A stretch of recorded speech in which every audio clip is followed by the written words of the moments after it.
एक तारीख थी। पति अपनी सैलरी लेकर शाम को थका हुआ घर आया। पत्नी इसी इंतजार में थी कि कब पति आएगा। पत्नी ने उसके आते ही उसे गर्मा गर्म चाय पिलाई और पूछा कि सैलरी आ गई होगी आपकी आज तो। पति मुस्कुराहट के साथ बोला कि हाँ, और इस महीने ओवर टाइम का 12,000 रुपए बोनस भी मिला है। पत्नी की खुशी का ठिकाना नहीं रहा। पत्नी मीठी आवाज में बोली, क्या हम इस रविवार को शॉपिंग कराए?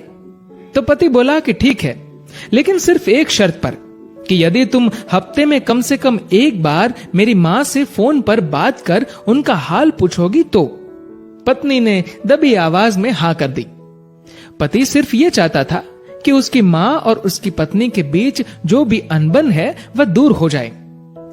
ठीक 2 मिनट बाद पति के मोबाइल पर माँ का फोन आया। उधर से माँ बोली, कैसे हो बेटा? बेटा बोला, माँ मैं ठीक हूं। माँ ने सबका हालचाल पूछा तो पत्नी इधर मुंह बनाकर मन में सोच रही थी कि 1 तारीख है, अभी सैलरी आई है, इसलिए फोन करके पैसे मंगवाना चाहती है, लेकिन मैं 1 पैसा भी नहीं देने दूंगी इस बार तो। उधर माँ बोली, बेटा थोड़ी मदद चाहिए। तो बेटा बोला, बोलिए माँ, क्या हुआ माँ? बोली, बेटा इस महीने 5,000 रुपए मिल सकते हैं क्या? पति हर काम अपनी पत्नी से पूछकर ही करता था। उसने ये बात अपनी पत्नी से पूछी तो पत्नी बोली कि बोल दो कि अभी सैलरी नहीं आई है।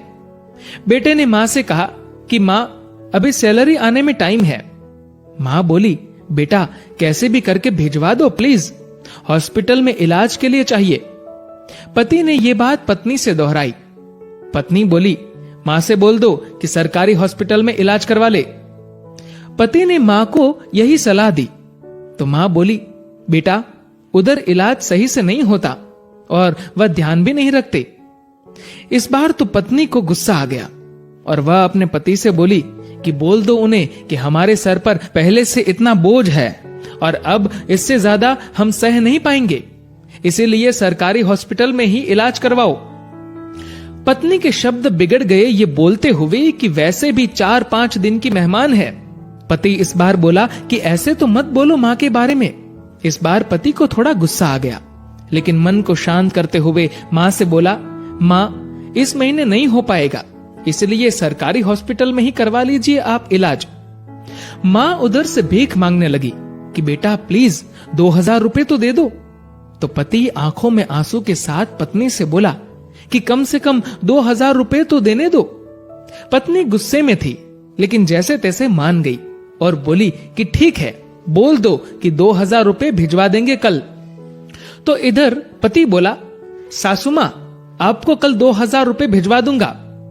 पति के मुंह से इस बार माँ की जगह सासू माँ सुनते ही पत्नी को चक्कर आने लग गई, जुबान लड़खड़ाने लगी, पसीना छूट गया और पति से पूछा कि क्या ये मेरी माँ का फोन आया है? पति बोला, हाँ तुम्हारी माँ का ही फोन है। मैं तो तुम्हारी माँ को भी अपनी माँ ही समझता हूँ, लेकिन तुमने कभी मेरी माँ को अपनी माँ की तरह समझा ही नहीं। पत्नी इस बार जोर से रो पड़ी और फोन में माफी मांगने लगी कि मुझे माफ कर दो माँ, मुझसे बहुत बड़ी गलती हुई है। तो उधर से माँ बोली, बेटी यदि सिर्फ एक माँ का दिल दुखाया होता तो माफ कर देती, लेकिन तुमने तो आज एक नहीं बल्कि 2 माँ का दिल दुखाया है। यदि आज मैं तुम्हें माफ भी कर दूं तो भी ऊपर वाला तुम्हें माफ नहीं करेगा। दोस्तों, ऐसा माना जाता है कि अगर ऊपर वाला भी माँ का कर्ज चुकाने आ जाए तो वो भी कंगाल हो जाए। एक माँ खुद मौत के मुंह में जाकर जिंदगी को जन्म देती है। उस माँ का सम्मान करे। माँ तो माँ होती है, उसको मरने से पहले जीते जी ना मारे। दोस्तों, इस कहानी को लेकर आपकी क्या राय है नीचे कमेंट करके जरूर बताएगा। और दोस्तों, अगर आपको ये वीडियो अच्छा लगा हो तो इस वीडियो को लाइक करेगा और ज्यादा से ज्यादा लोगों तक शेयर करेगा। और दोस्तों, ऐसे ही और भी इंस्पिरेशनल वीडियोस के लिए सब्सक्राइब करें हमारे यूट्यूब चैनल को और फेसबुक पर फॉलो करें हमारे पेज को। धन्यवाद।